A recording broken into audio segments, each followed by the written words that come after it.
February 1st, 1980. TV screens worldwide showed these pictures of 6 American diplomats who'd escaped from Iran. Excited reporters told us that the 6 had hidden at the Canadian embassy in Tehran after fleeing their own embassy when it was overrun. They were then smuggled out of Iran with false Canadian diplomatic passports 3 months later. The only true statement the reporters made was that they left Iran on January 28th. That was the best news I was able to announce during the entire Iran hostage crisis, a period during which most of my announcements from this podium were about American failures. Hello, I'm Harding Carter, and I was State Department spokesman during all of the events you're about to see. It was a depressing, frustrating time. The nation seemed impotent. The hostages were held first for weeks, then months, and finally for 444 days. When the news came out that the Canadians had first hidden, then slipped 6 of our people away to freedom, it was a welcome, if only temporary, relief. But what we did not know then was that hostage-taking would soon become a commonplace, rather than a startling aberration. What began in November 1979 reverberates to this day. Escape from Iran, the inside story. Consul Bob Anders, career diplomat, the oldest of the escapees. Agricultural attaché Lee Schatz, department head. Vice Consul Mark Lyjek, an American services officer on his first foreign assignment. His wife, Consular Assistant Cora Lyjek, one of the only 2 American wives allowed to work at the embassy. Vice Consul Joe Stafford, an immigration visa officer. Finally, his wife, Kathy Stafford, like Cora, a consular assistant, and the second wife allowed to join her husband. These were just 6 of a total of 18 Americans who escaped the compound. All but 8 were later recaptured. What follows is a story that starts November 4th, 1979, and ends 12 weeks later on January 28, 1980. Tehran, the U.S. Embassy. A walled 27-acre compound with offices, fields, houses, and even a swimming pool. The main gates, which the attacking students would breach. And to their right, the main target, the well-secured Chancery building. Right at the back of the compound was the 2-story consular section where Iranians would come for U.S. visas or Americans in trouble would seek help. The consular building has a small entrance of its own onto a narrow street at the back of the compound. And it was in this consulate that Mark and Cora Lyjek, Joe and Kathy Stafford, and Bob Anders worked. Well, Sunday morning, November 4th, started off like almost any other day in the embassy. We worked on Sundays there. It was being a Muslim country. Bob Anders, consul, third-ranking official in the consular department. Anyway, we all came into work and things were progressing normally. A demonstration did start up, but again, that wasn't necessarily unusual. But this demonstration was to be unusual. It was not just angry students demanding the U.S. return the hospitalized Shah. The head of the U.S. Embassy, Bruce Langan, was so concerned he had left the compound that morning to ask the Iranian Foreign Ministry for extra protection at both the main gates and the consular entrance at the back of the embassy.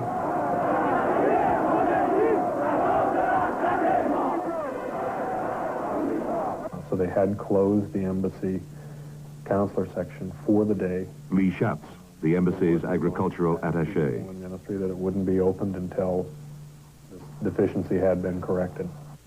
But Lee's second-floor office was open for business as usual. His building was not in the U.S. compound. It was 2 blocks away. The noise of the demonstration that morning did not penetrate to the consular building, where Cora Lyjek was working on the ground floor. Since we weren't interviewing applicants, it was a quiet morning, where normally we would be running around and trying to hurry. We had about 60 people in the building. There were about 10 embassy officers, perhaps 20 local employees, and 25 to 30 people in there on consular business.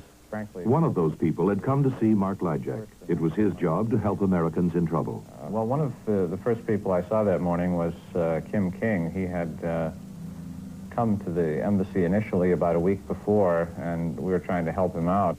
Kim King, 27 years old and streetwise. He'd been in Iran 9 months. He'd lost his passport and had no money. Because he knew my situation, knew the problem, and he's the first to see. As Mark and King were talking, the attack on the main gates began.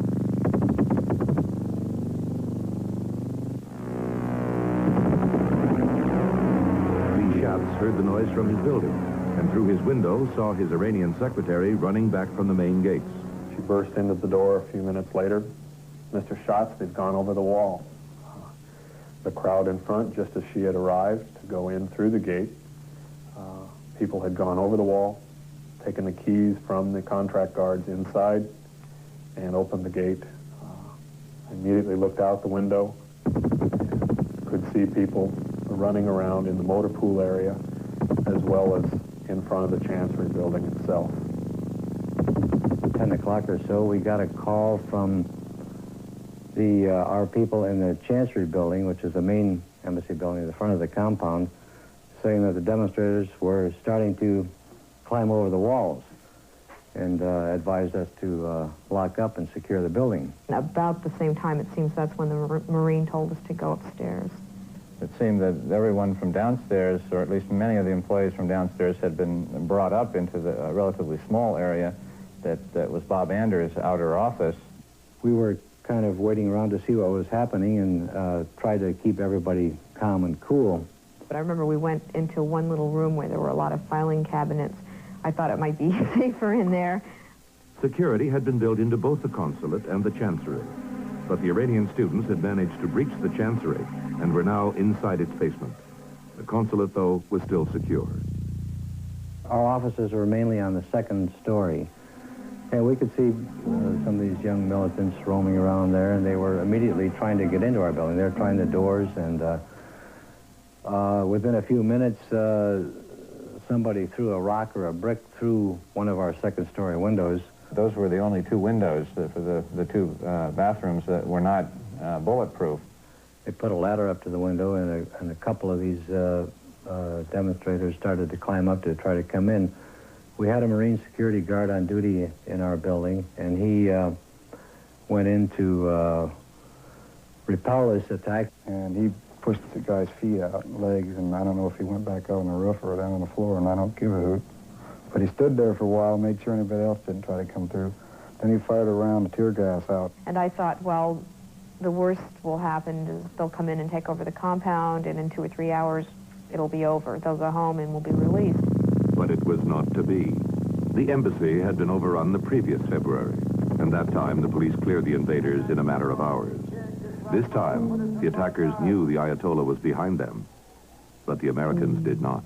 We had been told by the Marine that the plan was that at some point we were going to march from the consulate to the Chancery and go inside with the others. You know, that was not a very good plan, it didn't seem to me, because it required all of us to march through the demonstrators who were then inside the embassy. That's when I got concerned about weapons, and I asked if there was any weapons around. The Marine told King they'd been ordered not to shoot. There was to be passive resistance only. But elsewhere in the compound, this defense was proving to be ineffective.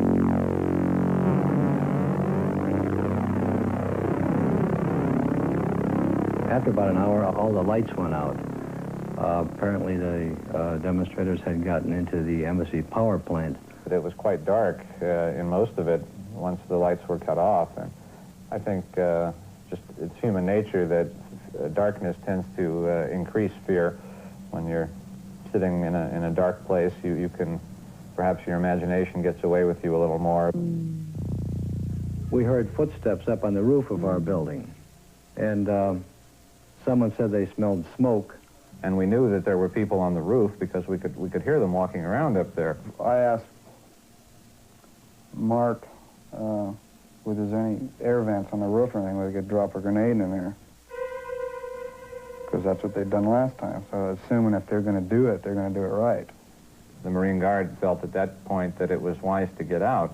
Also, fortunately for us, the terrorists had not blocked the street entrance. The consulate building, unlike the Chancery, has a direct door onto the back street, and no one was there. Or so they thought. With the student militants now having captured some two-way radios as well as the switchboard, Lee realized his office could be next. He decided to leave and gave instructions to his Iranian staff that would protect them later. They were to explain that I had been there. To their knowledge, I was not captured, and that the last time they'd seen me, I was walking out the office door. And I went out the door. They wished me good luck. I wished them good luck. The departure from the consulate was reasonably well organized. Vice Consul Richard Queen. I was the one that opened the door. Queen worked alongside Joe Stafford. He was held hostage for 8 months before being released with multiple sclerosis. And he stepped back, and I was the one that opened up the door itself, and it was an uneasy moment because I had no idea at all what was on the other side of the street. You just didn't see. You couldn't see it from the building. So I opened it up, and there were 3 or 4 dressed as police, national police, but I think they're Revolutionary Guards, actually.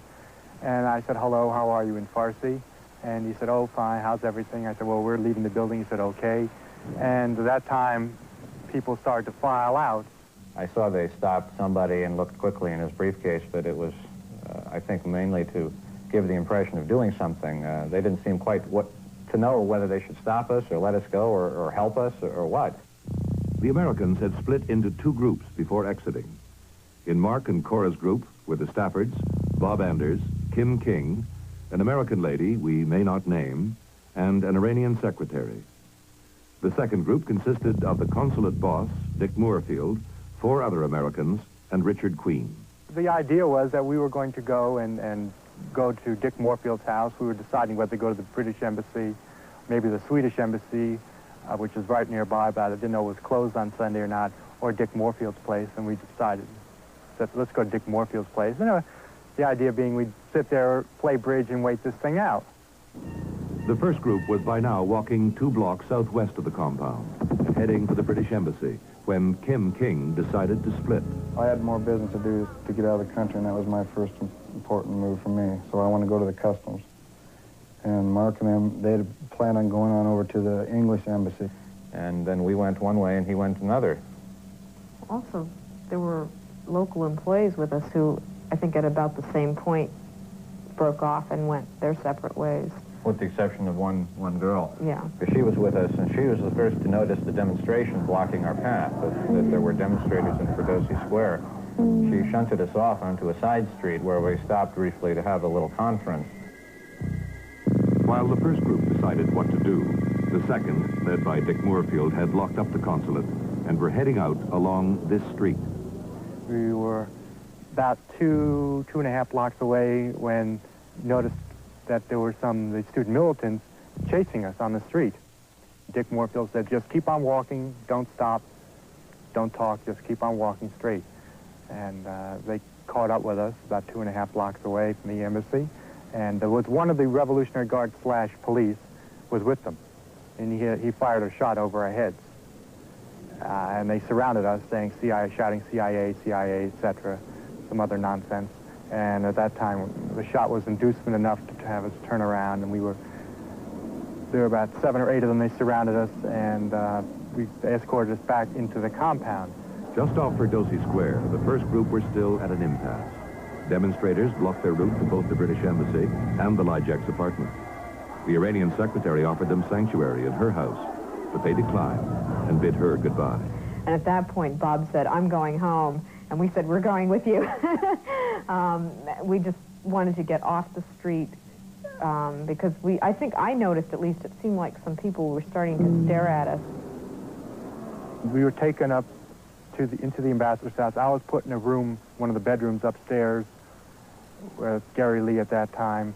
Our hands were bound. They first used a wire or nylon cord, which cut into the hands, really cut the circulation. They also blindfolded me. Although all the second group were captured, for the first group, the safety of Bob Anders' apartment was only 4 blocks away.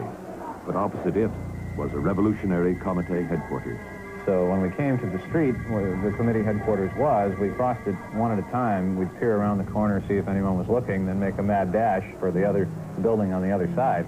And we did that, one after the other. And then finally we made it into Bob's apartment, which was quite a relief, I think, for all of us.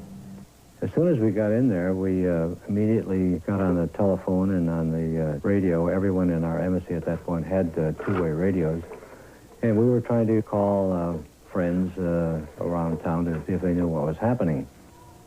And we were trying to call different apartments and couldn't get answers anywhere, and we just couldn't figure out where they could have gone.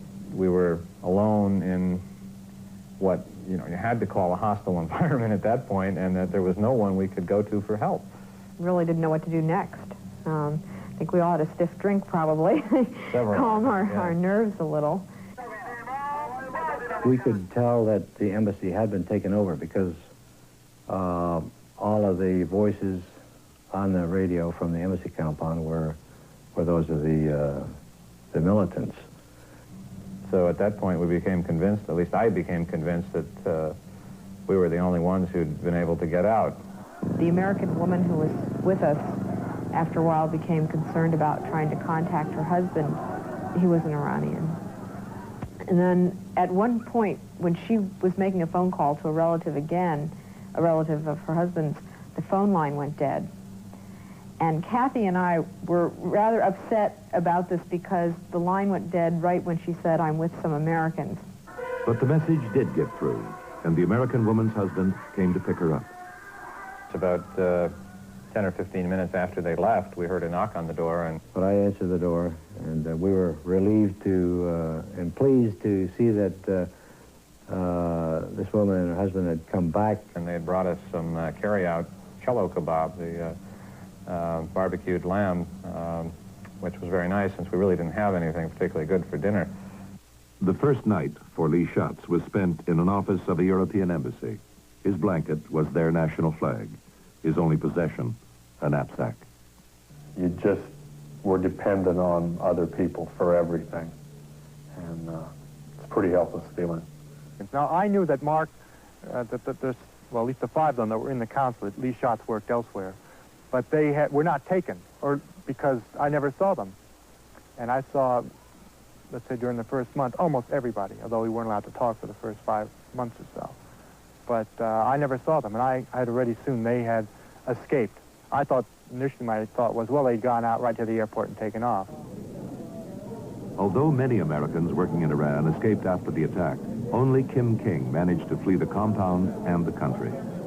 In Iran, the 5 Americans who'd been at Bob Anders' apartment were on the run again, their third move in as many days. Now they were being driven by diplomatic friends to an embassy-leased house. Its American resident now held hostage. We got out of the cars and went into the house as quickly as possible. We didn't want anyone to see us, and also there'd been a man down the road who had sort of stared into the car, and we were a little worried he might have seen us go into this house, which should have been empty because of the circumstances. It was a big house, and there were some servants there who could help us because they could go out and get food and make it possible for us to stay indoors all the time.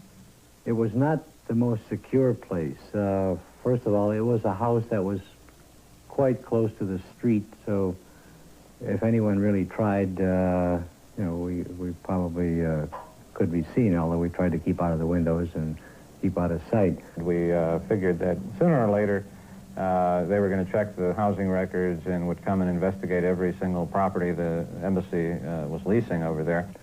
Also in that neighborhood, there was a night watchman who, in the course of making his rounds every night, would blow a police whistle very loudly every 5 or 10 minutes. At one minute it would be very close, and the next minute it would be coming from someplace a few blocks away. And I don't know, just somehow it wore on my nerves very badly. Well, especially that night, because we were already worried that something might happen. We were sleeping on the floor, and we were tense, and then having this whistle blow Plus, the man blowing the whistle was the man we thought had seen us in the car. Right.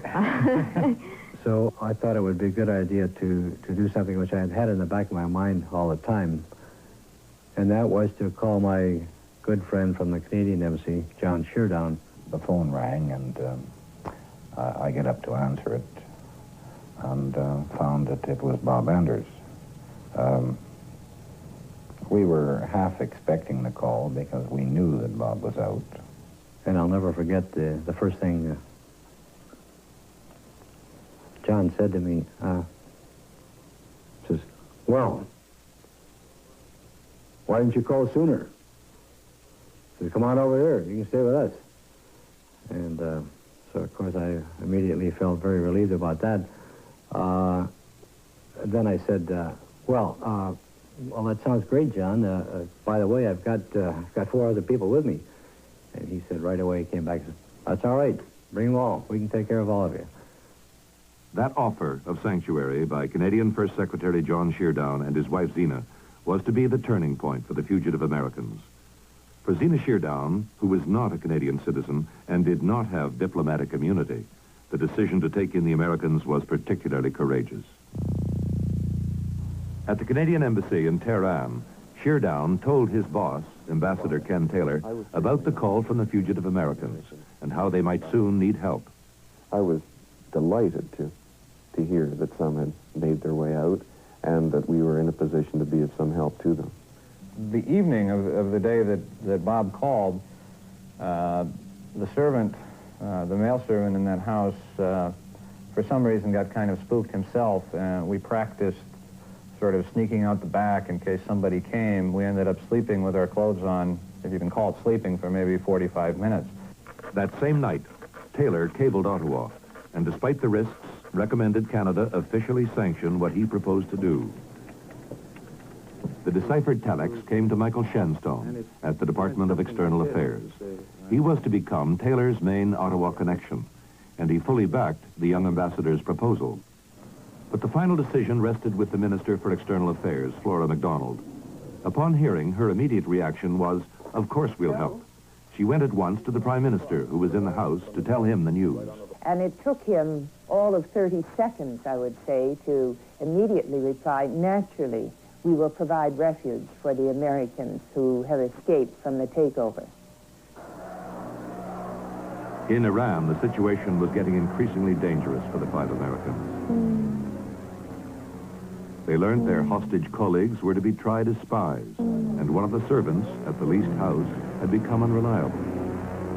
For the 5 Americans, another move was necessary. When we left without even our laundry. It was in the machine at the time being washed, and we didn't even bother to wait for it. I think we've been holding back the paranoia for so long that when we finally couldn't hold it anymore, we just, we wanted to run as quickly as we could. So they moved again to another house leased by the American Embassy on the same street. From this empty house, a scared Bob Anders called the Sheardowns again. Zina took the call as John was at the embassy. The phone call was very brief. He said the time is now, and I said, "Do you need transportation?" He said no. I said, "Is there anything else we can do?" He said no. When I did arrive, I immediately phoned Ken, Ambassador Taylor. I told him that we were expecting guests and invited him over. This was something that was prearranged to alert him that our house guests were expected. Well, we were picked up by the same friends who brought us to this house, and they took us over to John Sheardown's house.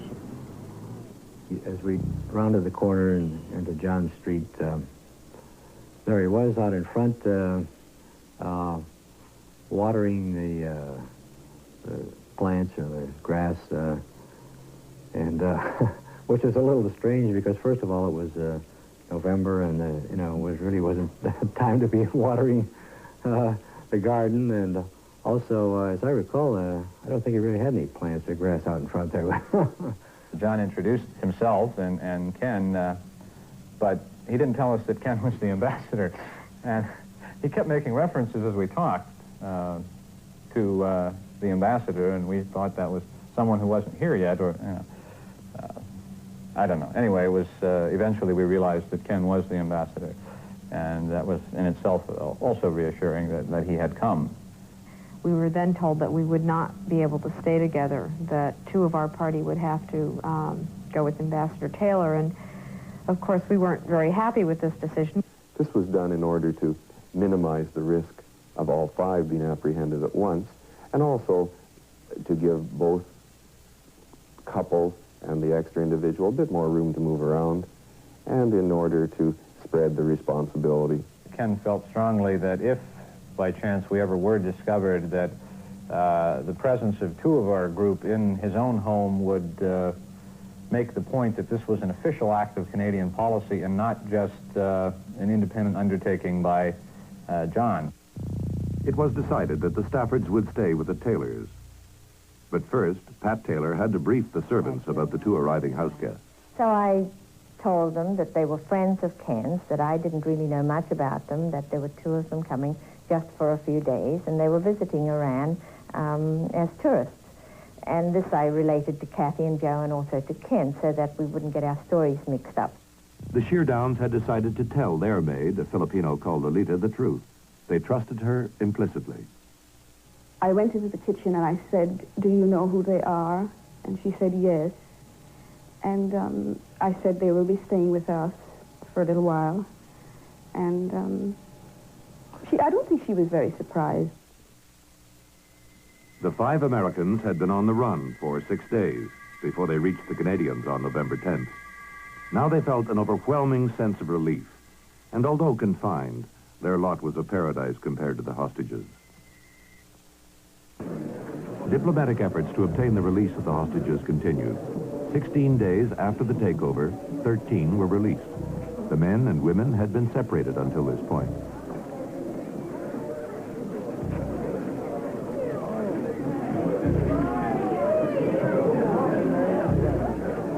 They were flown out of Iran from Mehrabad Airport.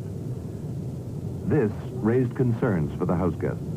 But one of the things we thought about was if the problem of the remaining hostages was solved in the same way, and the other, at that time, 53, were brought out to the airport quickly and sent off, it would be, to say the least, a little awkward for the Canadians to come chasing out to the airport with us and say, wait a minute, we've got these other people here, do you want to take them along?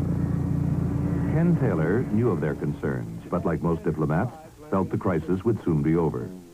During that week, he had a visit from a diplomat who told him they were hiding an American called Lee Schatz.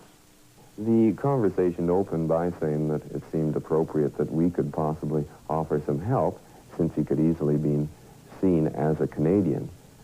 My response was that, well, possibly, of course, we could since we already have 5. I'm not realizing that he didn't realize we had the 5. I think he was as astounded as I was. Ambassador Taylor arranged that I meet with someone who knew both of us, who would take us to where Lee was staying. 2 people came in the door. One who I'd never met before. It's a little bizarre because without any explanation, the person who turned out to be John Sheardown explained that the instructions were that I was to leave where I was at and come with him. He accepted this with a little reluctance, but because he trusted the person I was with, he agreed to come with me. The only thing I could think of was, wow, I finally met someone from the CIA. We walk out into daylight downstairs, looking around, very nervous, being outside for the first time in 2 weeks, and in broad daylight, which seemed like a sin. John and I walk over to what I was expecting to be a very nondescript car. It turns out to be a big black Mercedes. 2 people are sitting in a smaller car a little further down the parking lot. I'm going, oh, wow, you know, somebody's watching. I'm going, it's lookouts, one or the other. When we got to the house, I was, first of all, unaware until on that trip that it was the Canadians that the other people were with. I purposely didn't say anything because I wanted to keep this as a surprise. There had been too few surprises up until that, pleasant surprises up until that time. I came in, and I'm sure the first thing we did was sit down and have a drink. He almost immediately took off his shoes. He looked around and said, you know, this suits us. Lee would not have been so cocksure if he'd known he was front-page news back home in Idaho. The State Department forgot to tell Lee's mother not to tell the press. In Washington, another journalist, Jean Peltier of Montreal's La Presse, was convinced some Americans must have been outside the embassy during the takeover and would now be in hiding. So I found all my contacts, people I'd talked to before, and to each of them I presented the hypothesis and just tried to study their reaction on the phone. And that was a fairly long and tedious process until I came to somebody who I'll call my source in the State Department. And essentially what he did was to confirm the truth, which was some diplomats or U.S. employees in Tehran have managed to escape the takeover and are hiding. Peltier thought between 6 and 14 Americans were in hiding in a friendly embassy, but he still didn't know where in Tehran they were. In Iran, both here at the Taylor's residence and over at the Sheardowns, life for the house guests settled into a daily routine. In the morning, listening to the news, then hours of reading, playing Scrabble, having political arguments, and drinking more than they'd ever done before. In our opinion, I'm speaking of Zina and I, necessary to give them a feeling of family. And this was accomplished usually at over dinner, which was a fairly formal affair. We were the kids, and John was Big Daddy, and we waited for him to come home every night because he always had something of interest, or hopefully he would, something of interest for us to hear about. By mid-December, the Canadians were having to keep some news away from the house guests. In Washington, Jean Peltier talked to an official at the Canadian embassy there and called his bluff. And I say, I know that, you know, American diplomats are hiding in our embassy in Tehran. Would you confirm or deny it, and so on? And that's when he says, well, I think his reaction was, Jesus, that's a tough one. Peltier was asked not to publish. As he knew lives were at stake, he agreed not to. But even so, Taylor was cabled that a journalist had the story. Upon receipt of the telex from Ottawa, I discussed it with Pat, my wife, discussed it with Roger, Lucy, who was first secretary at that time. I did not disclose this to the American house guests. The timing couldn't have been worse, because it also put Douglas, the Taylor's son, at risk. He was joining them for Christmas. Joe and Kathy joined us, of course, for Christmas morning breakfast, and we opened all our presents. And then we drove Kathy and Joe over to join the others for the rest of Christmas Day. At the Sheardowns, Christmas Day was a real high. And I had talked to John on the sly about Christmas presents for the other people, and I chose to buy worry beads. But I wanted to get something different and special for Zina. The present Lee had bought for Zina was an Ayatollah rug. The black humor it produced was the high point of the day. I can look back at that Christmas, for example, and think to myself that in many ways that's the best Christmas I've ever had. But we had a really good Christmas, a lot better than our friends did. And I guess that was something we always had to think about.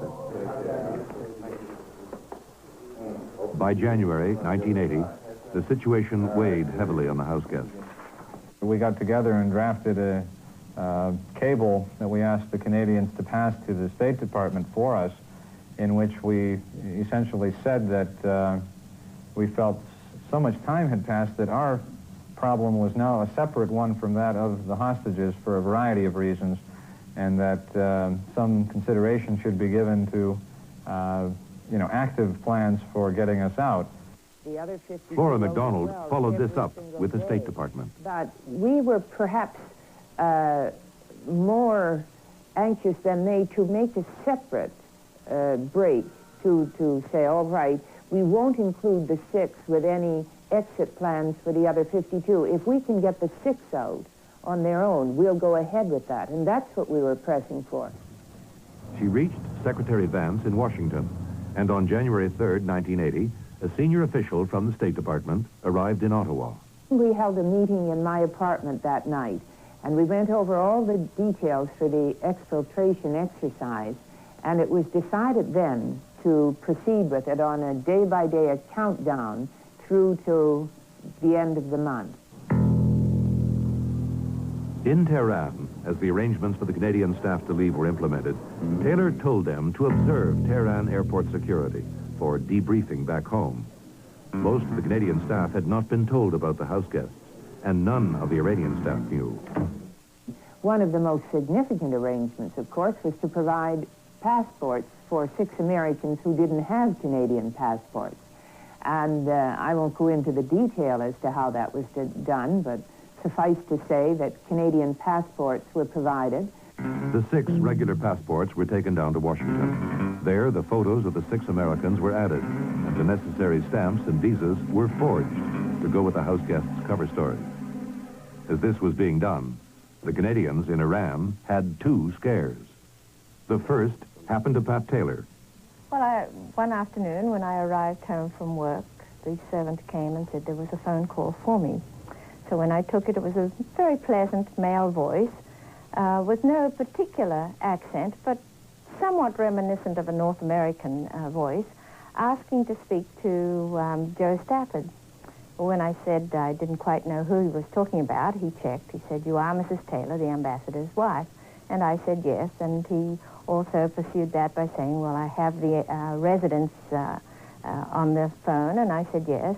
And so he repeated his request, and I again said that I didn't know who he was talking about, but that if he wanted to call Ken at the office, he could. The call never arrived.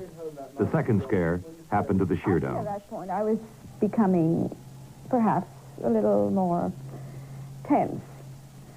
I was aware of a helicopter over our home, which was very unusual, and I became concerned. It hovered, and it went on and on.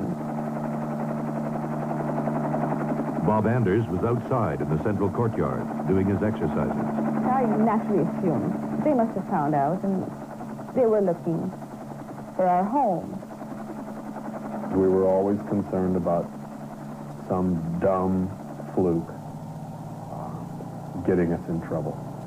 But it was a false alarm. The police were looking for an Iranian gunman who'd assassinated a religious leader in that area. At Maribed Airport on January 13th, the 6 doctored passports arrived by diplomatic courier. Canadian First Secretary Roger Lucey collected the bag and took it to Ken Taylor at the embassy.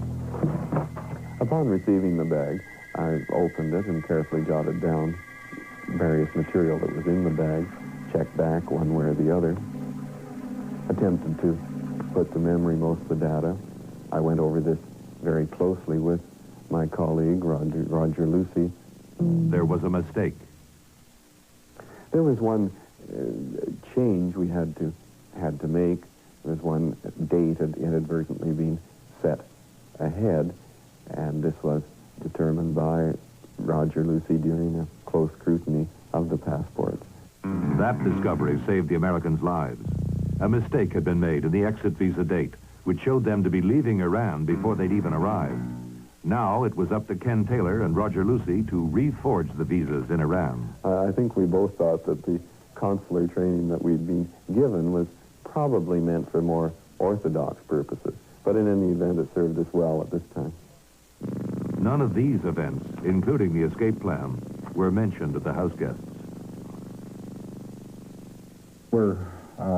It was decided in Ottawa that we would leave prior to the departure of our house guests and other members of the embassy.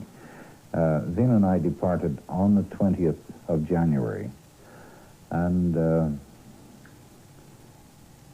I must admit that we felt that we were abandoning our house guests.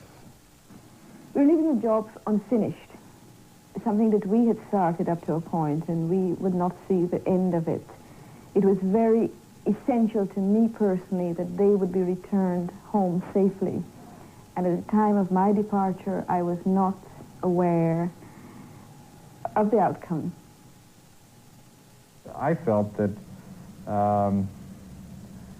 you know, he's leaving, he's going to get on an airplane and fly out of here, and I can't. I mean, I know I didn't hold that against John, I didn't hold it against anyone, but I think it made all of us just that more anxious to be gone ourselves. They had a sense of abandonment, of us abandoning them as well. The But feeling that was mutual. But they did make a tremendous attempt not to show it. We told John, you know, just, hey, you know, you've done everything. Take Cena and, you know, get the hell out of here, you know, and just, you keep hoping for the best, but, you know, don't think for 1 minute that we're anything but happy for you, because that's what we were. After they left, there was a real void. Roger came in, took over the house. But of course he worked during the days, and for the first few days there was no one in the house because Lolita had gone by this time as well. And we were on our own, but whenever someone came to the door, which happened a few times, we really felt helpless, or the phone would ring. We didn't know if it was Roger, say, trying to get in touch with us, or someone that shouldn't be aware of our presence there. To solve this problem, Ken Taylor stationed military police at the house. One of them, Sergeant Claude Gauthier, decided to chase away Bob Anders' growing depression by phoning Bob's wife, Linda, who was in Athens, Greece. Called the operator and asked her I said, here's the Canadian Embassy, you want to make a phone call to Athens. So I give her the phone number, and then I got Bob Anders' wife down the other end. And then Robert came on the line. And I've never told anyone that he did get a call through finally. He kept saying to me, don't say that. Say that differently. Remember, you're on the telephone, you know. In the third week of January, Ken Taylor came to brief the house guests about plans to get them out.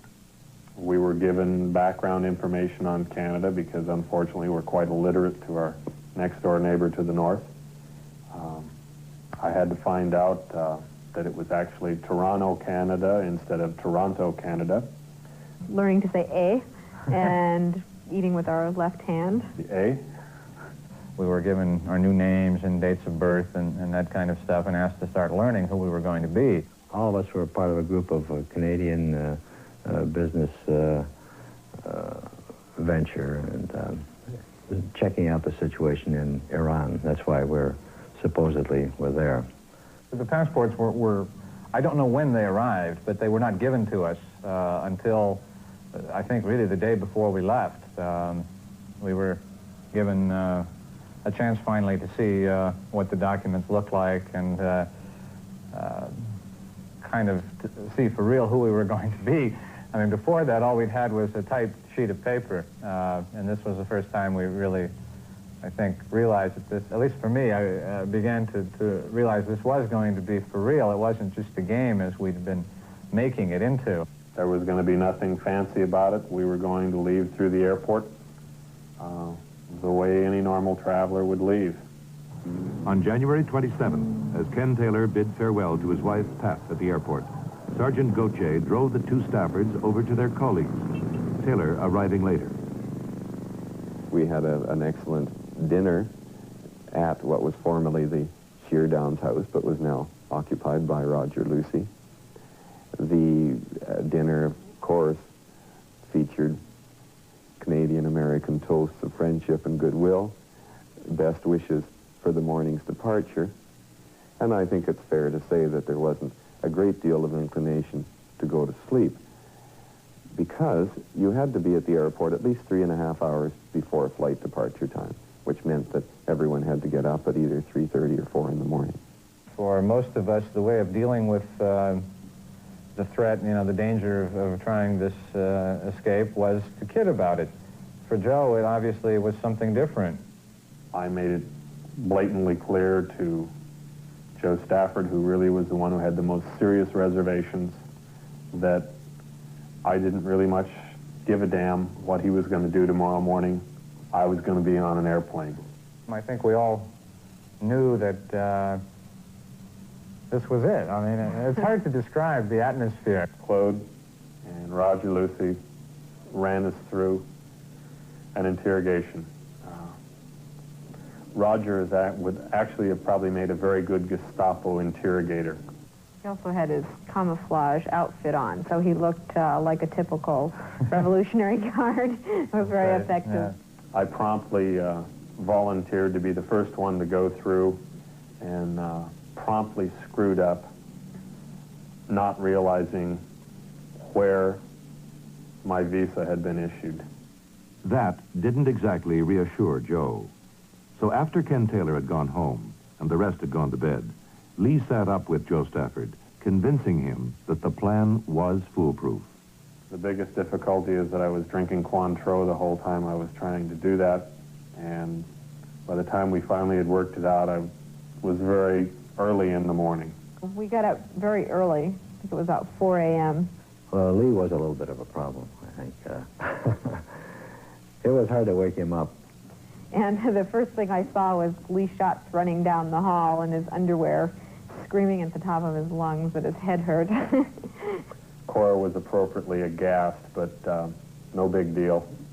I was a little worried about him, that he might still have the after effects of the party the night before. The Americans had to get ready, pack what they had available. Some of the suitcases, of course, were ours. Some of the clothes, in order to give an impression of being with us, were ours as well. I slightly changed my appearance. I was wearing dark glasses. I think I used a little eyebrow pencil to darken up my eyebrows. I combed my hair in a little different way. And the girls changed their hairdos. The Americans made their way to the airport in our office cars as friends of mine. All the way to the airport, I was debating if I was going to die or what. Feeling definitely not my best when I got there, but possibly in the best shape you'd want to be going through the Iranian airports. You know, when you're sitting there in the car and it's dark and you're just driving it, I began to imagine all sorts of terrible things that were going to happen when we got there. To walk into a crowded airport lobby was very scary. It felt very strange. But after we stood there for a minute or so, then it was okay. But that made me very nervous. Somehow, Lee again did get separated, and he went through the line first, through the customs and immigration. Normally, the man stood there, took your passport, stamped it, ripped out the yellow sheet, and you were on your way. That particular morning, there, for some reason, was a change. He took my passport, looked at it, and stepped into a side room. My only thought, and I turned around at that point, was and looked behind me 20 yards back down this alleyway coming out of where the tickets were purchased, was that, wow, if something goes wrong here, I hope they see me. Because we did have a plan to walk right back out of the airport if there were any difficulties. We had left the two cars there with instructions to stay until the plane had actually taken off. The guy came out after several minutes, looked at me, looked at the picture in my passport, which was indeed a picture of me. The problem, however, was that I'd had a much larger mustache at that time that drooped down like a bandit. And he looked at me and in broken English said, "Is this you?" And it was a very stern picture, no smile. And that morning I was trying to be as cheerful as I really could when I was talking to any of the officials. And I got a very stern look on my face and pulled down my mustache and said, "Yes."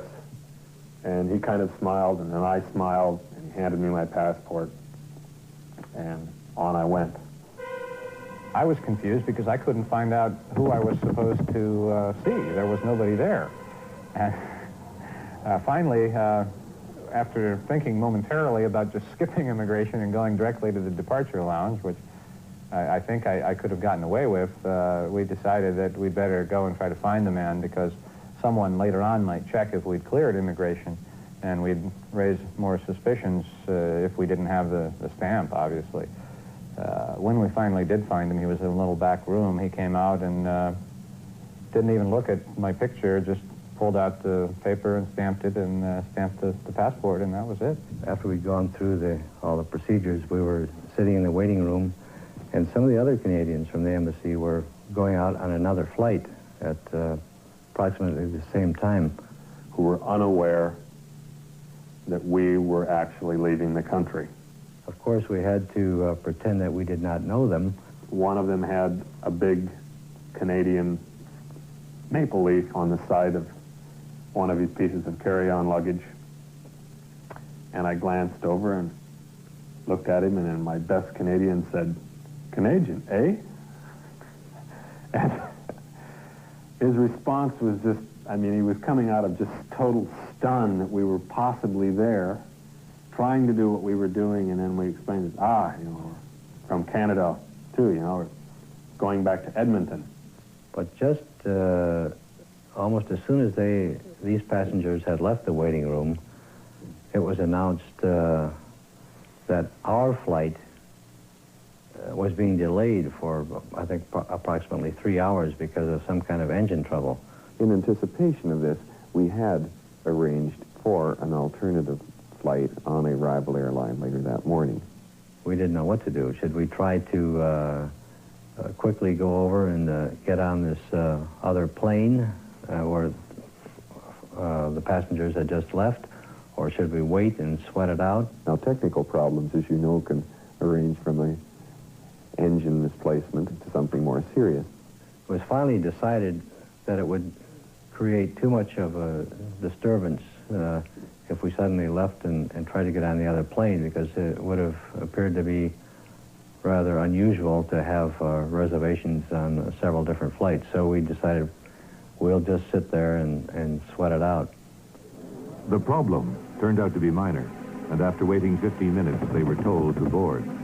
That's the point where you really begin anticipating. I mean, you're so close, but yet there are still a few more vital things to do. And going on board and sitting down was, just that much closer. And mentally, I think we were counting now to minutes. And fortunately, once we were on board, takeoff was almost immediate. Lee and I both leaned out in the aisle and looked at each other with a kind of a knowing look and smile on our face, and we were really very happy then.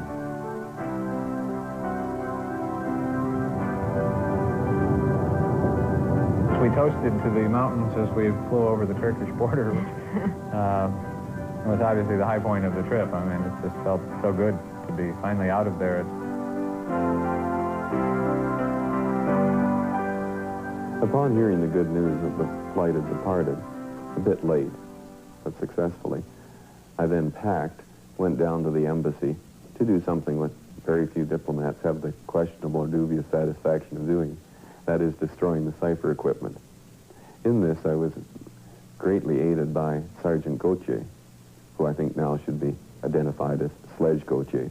And as you know, if you take a big sledgehammer like this and smash equipment, well, it goes to pieces, so that's how I became Sledge Gauthier, and I almost became from the third floor to the second floor also, because I made a big hole about that big in the floor. After sending his Iranian staff home, Ken Taylor and the remaining 3 Canadians closed the embassy and departed for the airport.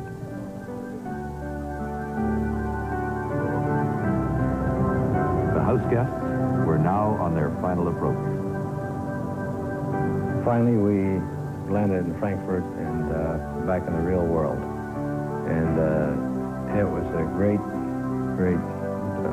feeling to be out of that situation. Then we both kind of looked at each other and then just in unison stomped our feet on the ground one more time. And it was over for us. We now know that unlike the Canadians, 3 other embassies in Tehran decided not to help: New Zealand, Great Britain, and Sweden. We also know that the CIA played only a small role in the Great Escape, providing technical assistance in altering the passport dates just before departure. The American woman who helped can still not be identified, because to do so would endanger her and her family. We're pleased to be able to report that the 6 Americans who escaped are all well. Lee Schatz, the agricultural attaché, has left the government and become director of international development for a dairy company in Minneapolis. He's now married with 2 sons. Mark and Cora Lijek have also had 2 boys. After postings in Hong Kong and Kathmandu, they are now in Warsaw, where Cora teaches English and Mark is the administrative officer at the U.S. Embassy. Joe and Kathy Stafford also became parents, and Joe is presently posted in Washington. Bob Anders, the leader of the escape group, was posted to Norway and then Jamaica. He's now the consul at the U.S. Embassy in Vienna.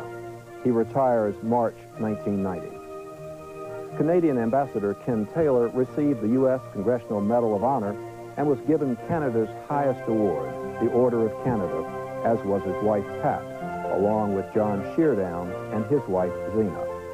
The Canadian paper made Ken Taylor a national hero. He then moved to New York and private industry.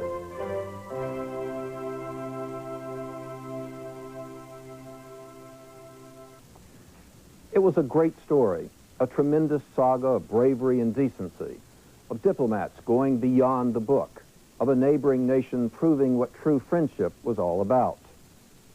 But despite the fact that all the hostages joined the Lucky 6 about a year later, other Americans less fortunate have subsequently learned that the lessons being taught in Tehran were being digested elsewhere in the Middle East. Despite insistent promises that Americans would never again be held hostage, they have been, and they are, many for far longer than those held in Iran. We still have no antidote or answer, and that, sadly enough, is the enduring legacy of the events set in motion on November 4th, 1979.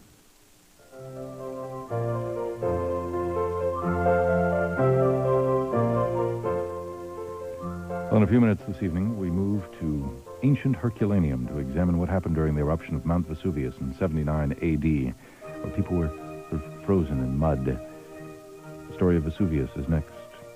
Sunday evening, we present the series World War I, originally produced by CBS News, chronicling some of the important events of World War I. That starts Sunday evening at 10 o'clock. And next Tuesday evening, our science series Nova here on KQED presents an examination of the bomb's lethal legacy, an examination of the alarming nuclear waste problem in eastern Washington, 8 p.m. Tuesday night. And again, the National Geographic special about Vesuvius, the volcano, in about 4 minutes.